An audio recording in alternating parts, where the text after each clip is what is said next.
दोस्तों, क्या आपने कभी सोचा है कि जब पूरी दुनिया में इतनी धार्मिक किताबें हैं, इतने धर्म हैं, तो आखिर क्यों कहा जाता है कि सिर्फ बाइबल ही सच्चा है? क्यों लोग बाइबल को जीवित वचन कहते हैं? क्यों करोड़ों लोगों का जीवन सिर्फ इसे पढ़कर बदल जाता है? और क्यों इसके संदेश पर लोग अपनी जान तक देने को तैयार हो जाते हैं? आज का यह संदेश बहुत खास है। इसे आखिर तक जरूर सुनिए, क्योंकि अंत में ऐसा रहस्य खुलेगा जिसे जानकर आप सोच में पड़ जाएंगे। इस वीडियो को मिस मत करना, अंत तक देखना, क्योंकि जो सच आप सुनने वाले हैं वो आपके जीवन का रुख बदल सकता है। दोस्तों, जब से यह दुनिया बनी है, इंसान हमेशा से एक सवाल पूछता आया है, मैं कौन हूं? मेरा जीवन क्यों है? मुझे कहां जाना है? यह सवाल सिर्फ आज का नहीं है, यह हजारों साल से हर इंसान के दिल में है। कभी किसी गरीब ने भूख में बैठकर पूछा, हे परमेश्वर, तू है तो मैं तुझसे क्यों नहीं मिल पा रहा? कभी किसी राजा ने सोने के महलों में बैठकर सोचा, मेरे पास सब कुछ है पर शांति क्यों नहीं?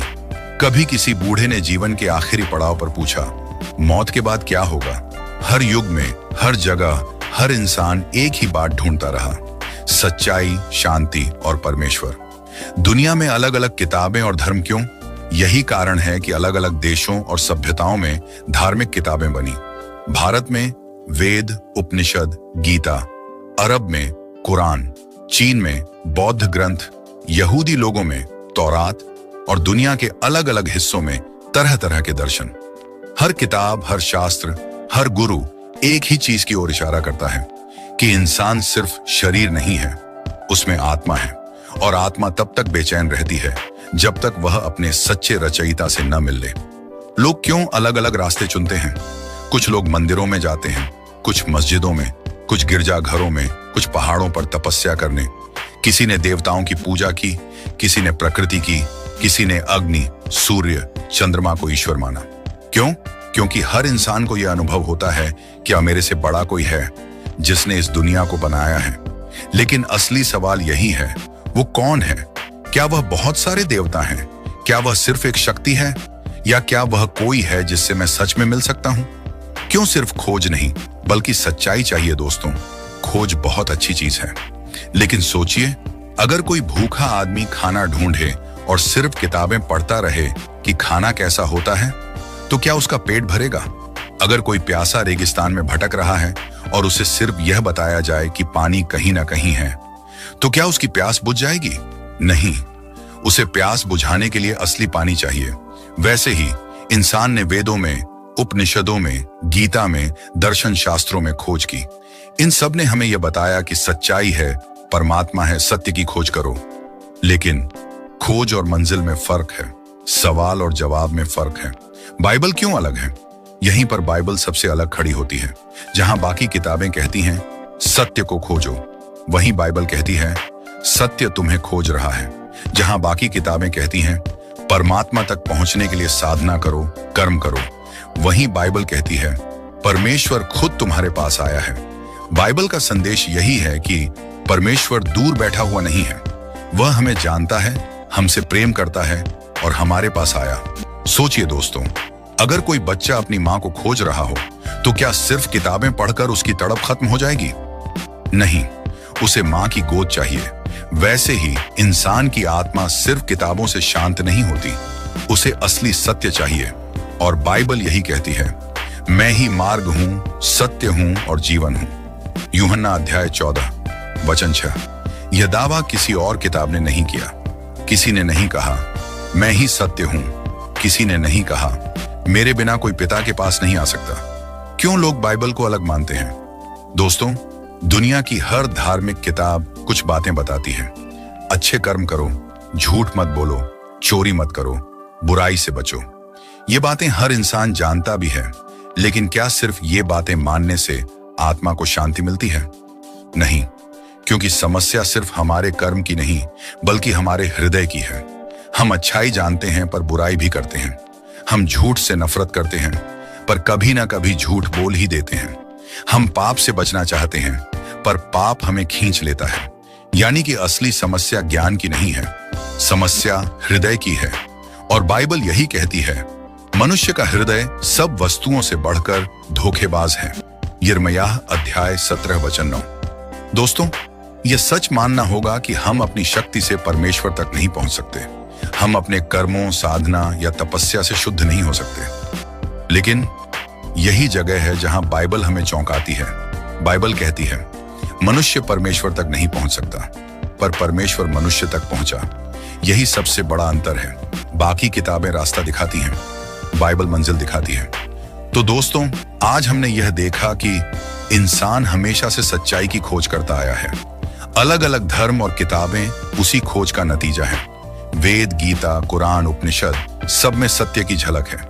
लेकिन वे सब केवल सवाल उठाते हैं, और बाइबल सिर्फ सवाल नहीं उठाती बल्कि जवाब देती है। सिर्फ रास्ता नहीं बताती, मंजिल तक ले जाती है। दोस्तों, ये तो सिर्फ शुरुआत है। आगे हम गहराई से देखेंगे कि वेद और अन्य ग्रंथ क्या कहते हैं और उनमें कौन सी सीमाएं हैं, और तब आप समझेंगे कि क्यों बाइबल सच में सबसे अलग है। इसलिए इस वीडियो को आगे तक जरूर देखिएगा। दोस्तों, अब तक हमने यह जाना कि इंसान हमेशा से सत्य की खोज करता आया है। हमने देखा कि दुनिया के अलग अलग हिस्सों में लोगों ने अलग अलग किताबें लिखी और धर्मों की नींव डाली। अब सवाल ये उठता है कि जब भारत के पास वेद, उपनिषद और गीता जैसी गहरी किताबें हैं, जब अरब के पास कुरान है, जब चीन में बौद्ध ग्रंथ हैं, तो फिर क्यों कहा जाता है कि केवल बाइबल ही सच्चा है? क्या बाकी किताबों में कोई सच्चाई नहीं है, या उनमें सच्चाई है लेकिन अधूरी है? आज हम इसी रहस्य को समझेंगे। दोस्तों, भारत को आध्यात्मिक भूमि कहा जाता है। यहाँ हजारों साल पहले आर्षियों ने गहरी तपस्या की और अपने अनुभवों को मंत्रों में लिखा। इन्हें ही हम वेद कहते हैं। वेदों में अग्नि, सूर्य, वायु, इंद्र जैसे देवताओं की स्तुति है। इनमें यज्ञ और मंत्रों का बड़ा महत्व है। इंसान और प्रकृति के बीच संबंध की बातें हैं। उपनिषद में आत्मा और ब्रह्म की खोज की गई। वहां कहा गया कि आत्मा और परमात्मा एक हैं, उन्हें जानना ही मुक्ति है। ये बातें सुनने में गहरी और रहस्यमयी लगती हैं, लेकिन सवाल उठता है, क्या वेद हमें यह बताते हैं कि हमारा पाप कैसे मिटेगा? क्या उपनिषद हमें यह बताते हैं कि मृत्यु के बाद हमारा निश्चित भविष्य क्या होगा? नहीं, वे हमें सिर्फ खोज करने को कहते हैं। सत्य की तलाश करो, ब्रह्म को जानो। लेकिन कैसे? इसका स्पष्ट उत्तर नहीं देते। गीता को भारत का आध्यात्मिक ग्रंथ कहा जाता है। इसमें धर्म और अधर्म, कर्म और मोक्ष की बातें हैं। गीता हमें सिखाती है कि अपने कर्म करो, फल की चिंता मत करो। आत्मा अमर है, बार बार जन्म और मरण का चक्र चलता है। ये बातें सुनने में बहुत प्रेरक लगती हैं, लेकिन यहाँ भी वही सवाल खड़ा होता है। अगर आत्मा बार बार जन्म लेती है, तो क्या कभी उसका पाप मिटता है? क्या हम अपने कर्मों से सचमुच परमात्मा तक पहुंच सकते हैं? दोस्तों, अगर कर्म ही हमें बचा सकते तो इंसान कब का बच गया होता। लेकिन सच्चाई यह है कि हमारा कर्म अक्सर अधूरा होता है। हम अच्छे काम करना चाहते हैं, लेकिन बुराई हमें खींच लेती है। बाइबल भी यही कहती है, सब ने पाप किया है और परमेश्वर की महिमा से रहित हैं। रोमियो अध्याय 3 वचन 23। यानी कि कोई भी अपने कर्मों से खुद को नहीं बचा सकता। कुरान अरब देश में लिखी गई। इसमें अल्लाह और उसके रसूल का जिक्र है। कुरान सिखाती है कि अल्लाह की इबादत करो, अच्छे कर्म करो और क़यामत के दिन हिसाब होगा। ये बातें भी गहरी लगती हैं, लेकिन सवाल फिर वही है, क्या अच्छे कर्मों से ही पाप मिट सकते हैं? अगर एक अच्छा इंसान एक बड़ी गलती कर दे, तो क्या उसका सारा पुण्य मिट नहीं जाएगा? दोस्तों, इंसान के अच्छे कर्म कभी भी उसके पाप को पूरी तरह ढक नहीं सकते। अगर एक कांच का गिलास साफ पानी से भरा हो और उसमें एक बूंद झर गिर जाए, तो क्या वह पानी पीने लायक रहेगा? नहीं। वैसे ही हमारे अच्छे कर्म पाप को ढक नहीं सकते। बुद्ध ने कहा कि जीवन दुख है। उन्होंने यह भी कहा कि इच्छाएं ही दुख की जड़ है। उन्होंने 8 अंगों वाले मार्ग, अष्टांगिक मार्ग का उपदेश दिया। यह सुनकर बहुत लोग उनसे प्रभावित हुए। लेकिन क्या सिर्फ इच्छाएं छोड़ देने से आत्मा शुद्ध हो जाती है? क्या ध्यान और तपस्या से मृत्यु के बाद जीवन सुरक्षित हो जाता है? नहीं, क्योंकि समस्या सिर्फ इच्छाओं की नहीं है, बल्कि हमारे अंदर के पाप की है, और यह पाप ध्यान या तपस्या से नहीं मिट सकता। दोस्तों, ध्यान से देखिए, दुनिया की हर धार्मिक किताब कुछ ना कुछ अच्छी बातें बताती है। वेद कहते हैं सत्य की खोज करो, गीता कहती है अपने कर्म करो, कुरान कहती है अल्लाह की इबादत करो, बौद्ध ग्रंथ कहते हैं इच्छाएं छोड़ो। ये सब बातें इंसान को राह दिखाती हैं, लेकिन इनकी एक सीमा है। ये सब इंसान को उसके पाप से मुक्त नहीं कर सकती। ये सब इंसान को उद्धार का रास्ता नहीं दिखाती। ये सब केवल सवाल उठाती हैं, जवाब नहीं देती। बाइबल क्यों सबसे अलग है? अब यहाँ बाइबल सबसे अलग खड़ी होती है। वेद कहते हैं सत्य की तलाश करो। बाइबल कहती है सत्य तुम्हारे पास आया। गीता कहती है कर्म करो, शायद मुक्ति मिले। बाइबल कहती है कृपा से तुम विश्वास के द्वारा उद्धार पाए हो और यह तुम्हारा नहीं, परमेश्वर का दान है। इफिसियों अध्याय 2 वचन 8। कुरान कहती है कयामत के दिन कर्मों का तराजू होगा। बाइबल कहती है जो मुझ पर विश्वास करता है उस पर दोष नहीं लगाया जाएगा। यूहन्ना अध्याय 3 वचन 18। दोस्तों, मान लीजिए एक अंधेरे कमरे में 4 लोग एक हाथी को छू रहे हैं। एक ने सूंड पकड़ी और कहा हाथी सांप जैसा है। दूसरे ने पैर पकड़ा और कहा हाथी खंभे जैसा है। तीसरे ने पूंछ पकड़ी और कहा हाथी झाड़ू जैसा है। चौथे ने कान पकड़ा और कहा हाथी पंखे जैसा है। क्या वे सब गलत थे? नहीं, वे सब अपने अनुभव के अनुसार सही थे, लेकिन सच्चाई पूरी नहीं थी। ऐसे ही वेद, गीता, कुरान, बौद्ध ग्रंथ, सब में सच्चाई की झलक है, लेकिन पूरा चित्र सिर्फ तब दिखाई देता है जब रोशनी जलती है, और वह रोशनी है बाइबल का प्रकाश। तेरा वचन मेरे पांव के लिए दीपक और मेरे मार्ग के लिए उजियाला है। भजन संहिता अध्याय 1 119 वचन 105। लेकिन दोस्तों, असली सवाल अब भी बाकी है। बाइबल क्यों दावा करती है कि वह परमेश्वर का ही वचन है? क्या सचमुच इसके पीछे कोई दिव्य शक्ति है? क्या सचमुच इसके शब्द सिर्फ इंसानों ने नहीं बल्कि परमेश्वर ने दिए हैं? यही हम आगे जानेंगे, इसलिए जुड़े रहिए, क्योंकि आगे ऐसा रहस्य खुलेगा जिसे सुनकर आपका विश्वास और भी मजबूत हो जाएगा। भाइयों और बहनों, आज हम एक बहुत ही महत्वपूर्ण और गहरे विषय को समझने जा रहे हैं। क्या बाइबल और बाकी धार्मिक ग्रंथों में कोई अंतर है? अगर है तो बाइबल को ही क्यों सच्चा माना जाए? दोस्तों, आप जानते हैं कि इस संसार में हजारों धार्मिक किताबें लिखी गईं। किसी ने अपनी आध्यात्मिक यात्रा लिखी, किसी ने अपने अनुभव, किसी ने दर्शन शास्त्र और नैतिकता की बातें। लेकिन जब हम बाइबल को देखते हैं तो वह सिर्फ इंसानों की लिखी हुई किताब नहीं, बल्कि परमेश्वर का जीवित वचन है। अब हम इसे सरल भाषा में बिंदुवार और विस्तार से समझेंगे। पहला लेखक का अंतर दुनिया के अन्य धार्मिक ग्रंथ इंसानों ने लिखे। किसी ने ध्यान में बैठकर दर्शन लिखा, किसी ने अपने अनुभव और विचार लिखे, किसी ने अपने शिष्यों को शिक्षा दी और शिष्यों ने उसे ग्रंथ बना दिया। लेकिन बाइबल के बारे में एक अनोखी बात है। बाइबल को लगभग 40 अलग अलग लोगों ने लिखा। ये लोग अलग अलग समय और अलग अलग स्थानों पर रहे। कुछ राजा थे, कुछ चरवाहे, कुछ मछुआरे, कुछ नबी, कुछ डॉक्टर। फिर भी जब आप बाइबल पढ़ते हैं तो पूरा संदेश एक ही होता है। मनुष्य का उद्धार केवल परमेश्वर से संभव है। क्या यह कोई साधारण बात है?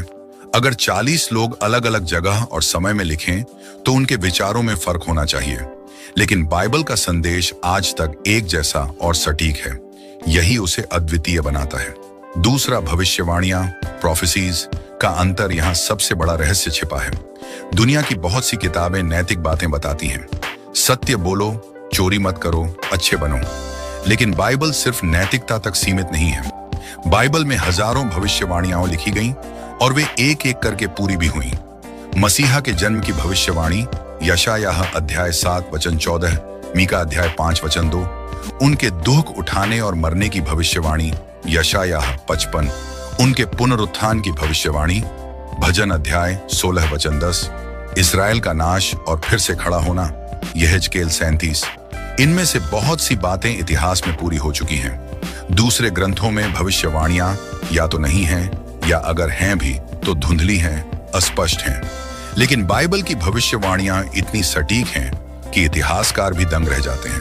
3, संदेश का अंतर। दूसरे ग्रंथ अक्सर यही सिखाते हैं कि अच्छे काम करो, पुण्य कमाओ, धर्म का पालन करो। लेकिन बाइबल कहती है मनुष्य अपने अच्छे कामों से परमेश्वर तक नहीं पहुंच सकता। सभी ने पाप किया है और परमेश्वर की महिमा से रहित हैं। रोमियो अध्याय 3 वचन 23। उद्धार एक उपहार है जो यीशु मसीह के द्वारा मिलता है।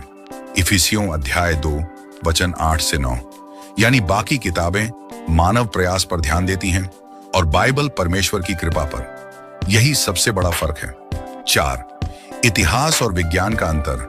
क्या आप जानते हैं बाइबल में लिखी बहुत सी बातें विज्ञान और इतिहास से मेल खाती हैं? पृथ्वी गोल है, यशायाह अध्याय 40 वचन 22। यह हजारों साल पहले लिखा गया, जबकि विज्ञान ने बाद में इसे साबित किया।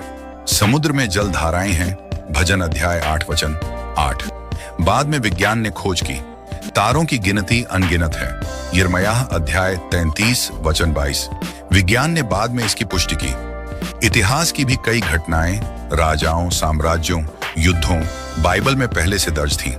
बाद में पुरातत्व, आर्कियोलॉजी ने उन्हें सच साबित किया। बाकी ग्रंथ दर्शन और शिक्षा तो देते हैं, लेकिन इतिहास और विज्ञान में उतनी गहराई से मेल नहीं खाते।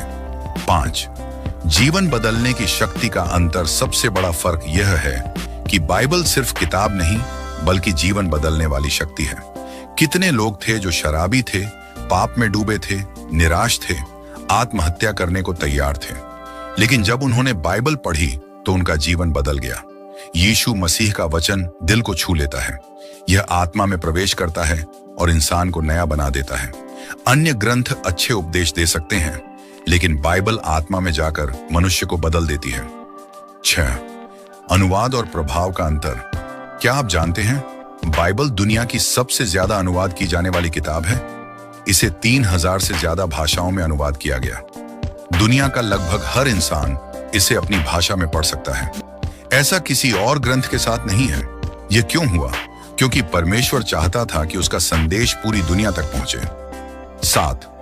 उद्धार का रास्ता। अन्य ग्रंथों में उद्धार का रास्ता कठिन है, हजारों नियम, अनुष्ठान, कर्मकांड, लेकिन बाइबल कहती है जो प्रभु के नाम को पुकारेगा वह उद्धार पाएगा। रोमियो अध्याय 10 वचन 13। मैं ही मार्ग, सत्य और जीवन हूं, बिना मेरे कोई पिता के पास नहीं आ सकता। यूहन्ना अध्याय 14 वचन 6। यानी उद्धार सरल है, विश्वास के द्वारा। 8. एक चौंकाने वाला रहस्य। अब मैं आपको वह रहस्य बताता हूं जिसके लिए आप इंतजार कर रहे थे। दोस्तों, सोचिए, अगर सभी ग्रंथ सिर्फ नैतिकता सिखाते तो उनमें और बाइबल में कोई फर्क नहीं होता। लेकिन बाइबल सिर्फ नैतिकता नहीं, बल्कि उद्धार का रास्ता बताती है। यानी बाकी किताबें कहती हैं इंसान ऊपर चढ़े, और बाइबल कहती है परमेश्वर खुद नीचे आया इंसान को उठाने। यही सबसे बड़ा फर्क है। अब आप खुद सोचिए, क्या कोई और किताब इतनी अद्भुत हो सकती है? भाइयों और बहनों, यही कारण है कि हम कहते हैं बाइबल ही सच्चा है। आगे हम जानेंगे, क्या सचमुच बाइबल आज के आधुनिक समय में भी प्रासंगिक है? दोस्तों, अभी आगे जो आप सुनेंगे वह आपको हैरान कर देगा, इसलिए एक पल भी स्किप मत कीजिए। एक सवाल अक्सर उठता है, बाइबल तो हजारों साल पुरानी किताब है, क्या यह आज के विज्ञान और तकनीक के युग में भी काम की है? क्या आज भी यह उतनी ही सच है जितनी पहले थी? यह बहुत गहरा और सोचने वाला सवाल है, क्योंकि आज इंसान चांद पर पहुंच गया है, कृत्रिम बुद्धिमत्ता AI बना रहा है, इंटरनेट से पूरी दुनिया जोड़ चुका है। ऐसे में लोग सोचते हैं कि क्या इतनी पुरानी किताब से हमें कुछ सीखने को मिल सकता है? दोस्तों, सच्चाई यह है कि बाइबल पहले भी प्रासंगिक थी, आज भी है और सदा रहेगी, क्योंकि यह केवल एक ऐतिहासिक या धार्मिक किताब नहीं, बल्कि परमेश्वर का जीवित वचन है। आज हम सरल भाषा में समझेंगे कि कैसे बाइबल आधुनिक समय में भी हर व्यक्ति के जीवन के लिए जरूरी है। 1. मानव की समस्याएं वही हैं, समाधान भी वही है। तकनीक बदल गई है, पर इंसान की समस्याएं वही हैं। अकेलापन, चिंता, पाप, अपराध बोध, टूटे हुए रिश्ते, लालच और स्वार्थ। क्या मोबाइल, कार या कंप्यूटर इन समस्याओं का हल दे पाए हैं? नहीं, बाइबल ही सिखाती है, हे सब परिश्रम करने वालों और बोझ से दबे लोगों, मेरे पास आओ, मैं तुम्हें विश्राम दूंगा। मत्ती अध्याय 11 वचन 28। यह वचन आज भी उतना ही जीवित है जितना 2000 साल पहले था। 2. बाइबल और विज्ञान का मेल। लोग कहते हैं विज्ञान आगे बढ़ चुका है, अब बाइबल की जरूरत नहीं, लेकिन सच्चाई यह है कि बाइबल विज्ञान से टकराती नहीं, बल्कि उससे पहले ही बहुत कुछ बता देती है। उदाहरण, पृथ्वी गोल है, यशायाह अध्याय 40 वचन 22। विज्ञान ने बाद में कहा समुद्र की धाराएं हैं, भजन अध्याय 8 वचन 8। बाद में खोज हुई। तारे अनगिनत हैं, यिर्मयाह अध्याय 33 वचन 22। विज्ञान ने बाद में स्वीकारा, इसलिए बाइबल कालातीत है, यह हर युग में सच है। 3. नैतिकता और मूल्यों की नींव। आज की दुनिया में लोग कहते हैं सही और गलत का कोई मापदंड नहीं, हर कोई अपनी मर्जी से जिए। लेकिन अगर सब अपनी अपनी मर्जी से जिए तो समाज टूट जाएगा। बाइबल ही वह किताब है जो नैतिक मूल्यों की स्थायी नींव देती है। अपने पड़ोसी से अपने समान प्रेम रख, मरकुस अध्याय 12 वचन 30। चोरी न करना, झूठ न बोलना, लालच न करना, निर्गमन अध्याय 20 वचन 15 से 17। अगर समाज इन सिद्धांतों पर चले तो शांति और न्याय स्थापित होगा। 4। रिश्तों में मार्गदर्शन। आज परिवार टूट रहे हैं, तलाक बढ़ रहे हैं, बच्चे अकेले हो रहे हैं, लेकिन बाइबल परिवार के लिए मार्गदर्शन देती है। पति पत्नी को प्रेम और आदर में रहना चाहिए। इफिसियों अध्याय 5 वचन 25 और 33। बच्चों को माता पिता का आदर करना चाहिए। इफिसियों अध्याय 6 वचन 1 से 2। माता पिता को बच्चों को प्रेम से सिखाना चाहिए। कुलुस्सियों अध्याय 3 वचन 21। यानी बाइबल आधुनिक परिवार की समस्याओं का समाधान देती है। 5। तनाव और चिंता का हल। आज की दुनिया स्ट्रेस से भरी है। नौकरी, पढ़ाई, पैसा, बीमारी, हर जगह चिंता है। बाइबल कहती है अपनी सारी चिंता उसी पर डाल दो क्योंकि उसको तुम्हारा ध्यान है। 1 पतरस अध्याय 5 वचन 7। कुछ भी चिंता मत करो, पर हर बात में प्रार्थना और निवेदन के द्वारा धन्यवाद के साथ अपनी विनतियां परमेश्वर के सम्मुख प्रस्तुत करो। तब परमेश्वर की शांति तुम्हारे मन और तुम्हारे विचारों की रक्षा करेगी। फिलिप्पियों अध्याय 4 वचन 6 से 7। क्या यह आज की दुनिया के लिए प्रासंगिक नहीं? 6। आर्थिक और सामाजिक न्याय। आज दुनिया में अमीरी गरीबी का बहुत अंतर है। बाइबल कहती है यदि कोई गरीब हो तो उसका हक मत मारो। व्यवस्था विवरण अध्याय 15 वचन 7 से 8। न्याय करना और धर्म का पालन करना, यह यहोवा को बलिदान से भी अधिक अच्छा लगता है। नीति वचन अध्याय 21 वचन 3। यानी बाइबल अमीर गरीब दोनों के लिए न्याय और दया का रास्ता दिखाती है। 7।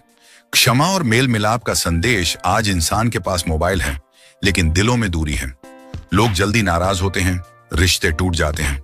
बाइबल सिखाती है यदि तुम मनुष्यों के अपराध क्षमा करोगे तो तुम्हारा स्वर्गीय पिता भी तुम्हारे अपराध क्षमा करेगा। मत्ती अध्याय 6 वचन 14। अपने शत्रुओं से प्रेम करो।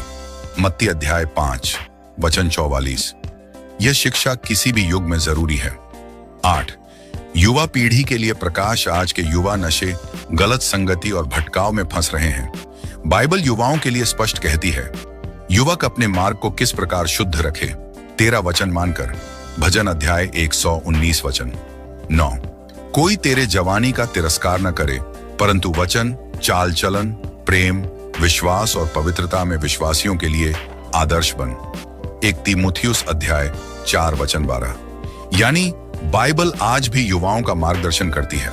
9। आधुनिक संकटों में भी आशा। युद्ध, महामारी, भूकंप, ग्लोबल वार्मिंग। लोग पूछते हैं क्या दुनिया का अंत हो जाएगा? बाइबल पहले ही कहती है कि अंत समय में यह सब होगा। मत्ती 24। लेकिन यह डराने के लिए नहीं बल्कि तैयार करने के लिए है। बाइबल कहती है मैं जगत के अंत तक सदैव तुम्हारे साथ हूं। मत्ती अध्याय 28 वचन 20। यानी चाहे हालात कैसे भी हों, आशा यीशु में है। 10। बाइबल कालातीत क्यों है? इंसान की समस्याएं बदलती नहीं, परमेश्वर वही है, उसका वचन भी वही है। परिस्थितियां बदलेंगी, तकनीक बदल जाएगी, लेकिन आत्मा की जरूरत वही रहेगी। इब्रानियों अध्याय 13 वचन 8 कहता है यीशु मसीह कल और आज और युगानुयुग एक सा है। यही कारण है कि बाइबल आज भी प्रासंगिक है। दोस्तों, अब वह रहस्य सुनिए जिसके लिए आपने अंत तक सुना। लोग सोचते हैं कि नई तकनीक से जीवन आसान हो गया। हाँ, बाहर से आसान हुआ है, लेकिन अंदर से इंसान और अकेला हो गया है। पहले लोग परिवार में बातें करते थे, आज मोबाइल पर चुप रहते हैं। पहले लोग परमेश्वर को ढूंढते थे, आज खुद को भगवान मानने लगे हैं। लेकिन बाइबल कहती है क्या लाभ है यदि मनुष्य सारे संसार को प्राप्त करे पर अपने प्राण की हानि उठाए। मरकुस अध्याय 8 वचन 36। यानी तकनीक, पैसा, विज्ञान सब व्यर्थ है अगर आत्मा खाली है, और आत्मा को भरने वाला सिर्फ परमेश्वर का वचन है। इसलिए आज भी और आने वाले हर युग में बाइबल ही सच्चा मार्ग है। आगे हम जानेंगे अगर बाइबल ही सच्चा है तो इसका मेरे व्यक्तिगत जीवन पर क्या असर होना चाहिए। दोस्तों, अगर आपने अब तक सुना है तो आप आधा सच जान चुके हैं, लेकिन जो अब सुनेंगे वही आपके जीवन को हमेशा के लिए बदल सकता है।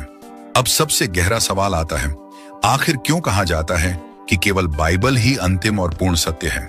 क्यों नहीं कोई और वेद या ग्रंथ? ये सवाल नया नहीं है।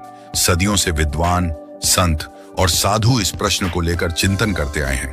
आइए इसे सरल भाषा में और गहराई से समझें, ताकि एक बच्चा भी इसे समझ सके और एक बूढ़ा भी इसे सुनकर अपने विश्वास को और मजबूत कर सके। 1. वेद और अन्य शास्त्र क्या कहते हैं? वेदों में बहुत सुंदर बातें हैं, जैसे सत्यम वद, सत्य बोलो, धर्मम चर, धर्म का पालन करो, मंत्रा और स्तोत्र, ईश्वर की स्तुति करते हैं। ये बातें हमें यह सिखाती हैं कि ईश्वर महान है और इंसान को सच्चाई और भलाई में चलना चाहिए।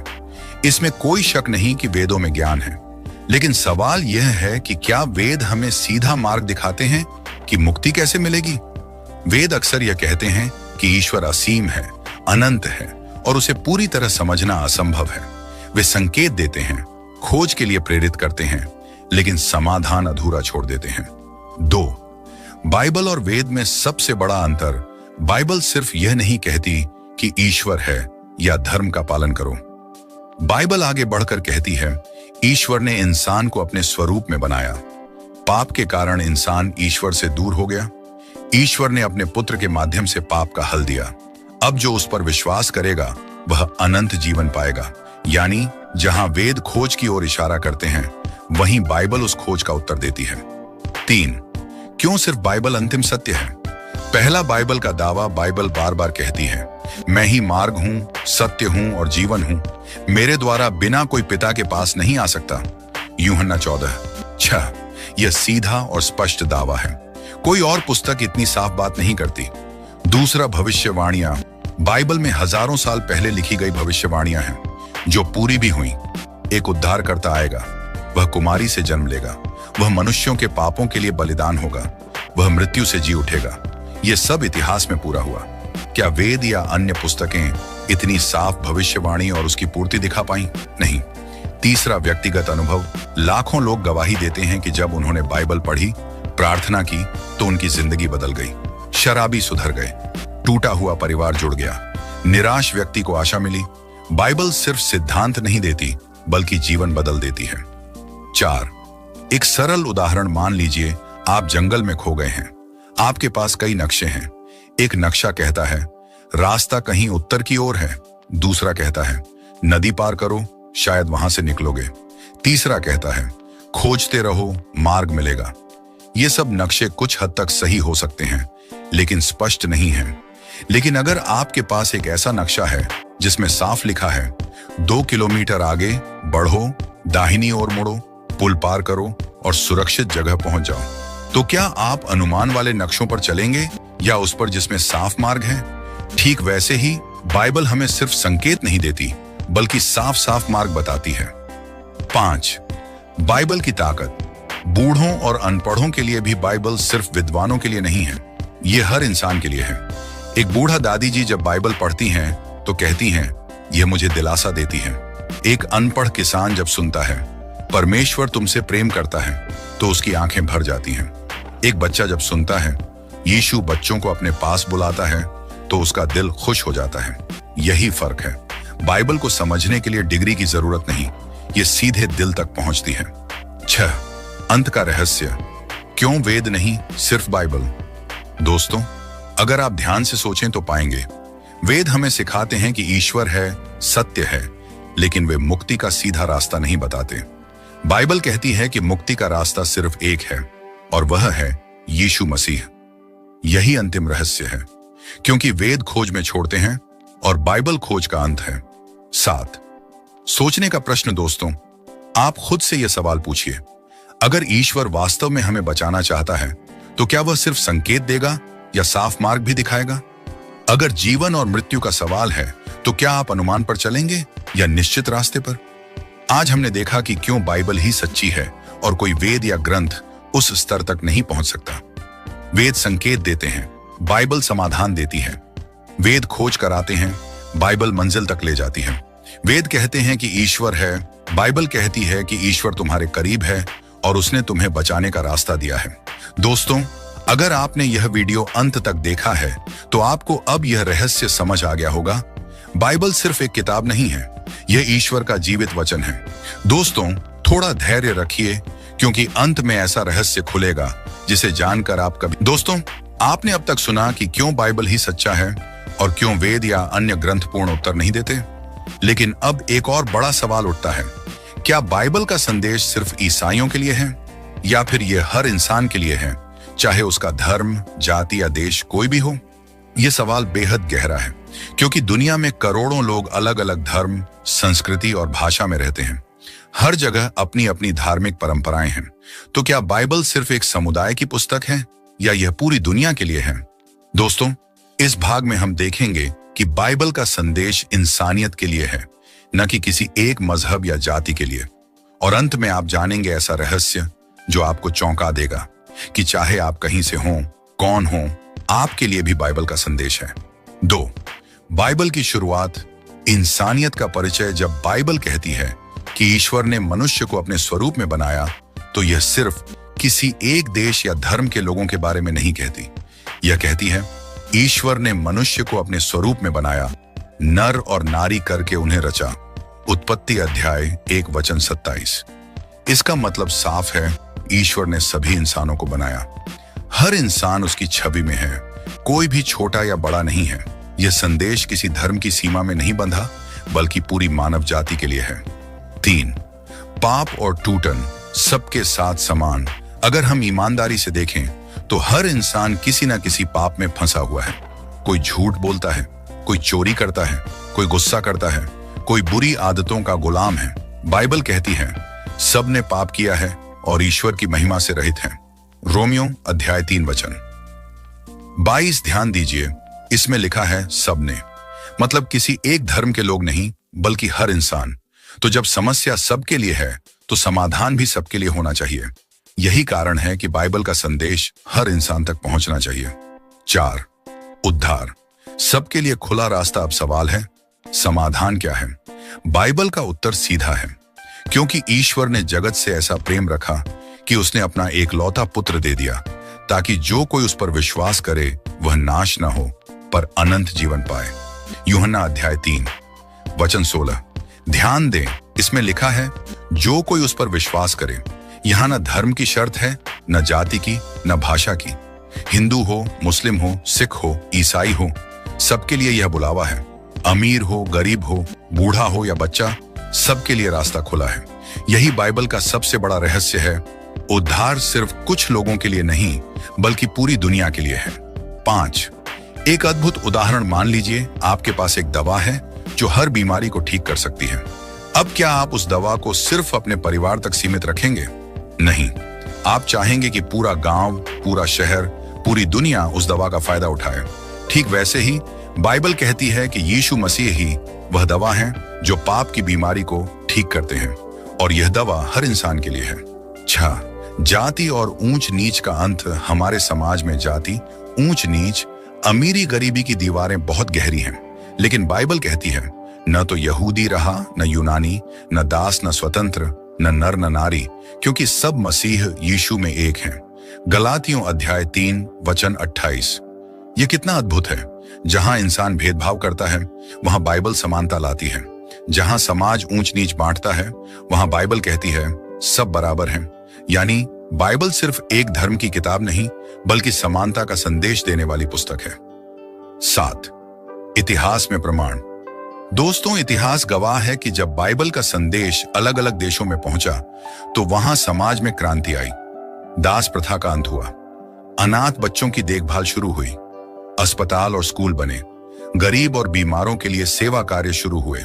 यानी बाइबल का संदेश सिर्फ आत्मा के लिए नहीं, बल्कि समाज को बदलने के लिए भी है। 8. आज के लिए क्या मतलब है? आज भी दुनिया में लोग धर्म और जाति के नाम पर लड़ते हैं। आज भी गरीब भूखे सोते हैं। आज भी लोग निराशा में आत्महत्या करते हैं। लेकिन बाइबल कहती है, हे सब परिश्रम करने वालों और बोझ से दबे लोगों, मेरे पास आओ, मैं तुम्हें विश्राम दूंगा। मत्ती अध्याय 11:28। यह बुलावा हर इंसान के लिए है। चाहे आप किसी भी धर्म से हों, यीशु मसीह आपको अपने पास बुलाते हैं। क्यों बाइबल सबके लिए है? दोस्तों, अब वह रहस्य खोलने का समय है जो मैंने शुरुआत में कहा था। क्या आप जानते हैं, बाइबल कभी यह नहीं कहती कि यह सिर्फ एक समुदाय की पुस्तक है। यह कहती है कि यह पूरी दुनिया के लिए है। क्यों? क्योंकि पाप सबके पास है और उद्धार सबके लिए चाहिए। यही कारण है कि बाइबल का संदेश हर इंसान के लिए है, चाहे आप मंदिर जाएं, मस्जिद जाएं, गुरुद्वारे जाएं या चर्च, चाहे आप भारत में हों या अमेरिका में, अफ्रीका में हों या यूरोप में, ईश्वर का प्रेम सबके लिए है। दोस्तों, आज मैं आपसे यह सवाल पूछना चाहता हूं, अगर ईश्वर का प्रेम सबके लिए है, तो क्या आपने कभी सोचा कि यह प्रेम आपके लिए भी है?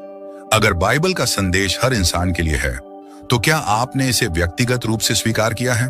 दोस्तों, आज हमने देखा कि बाइबल का संदेश किसी एक धर्म, जाति या देश तक सीमित नहीं है।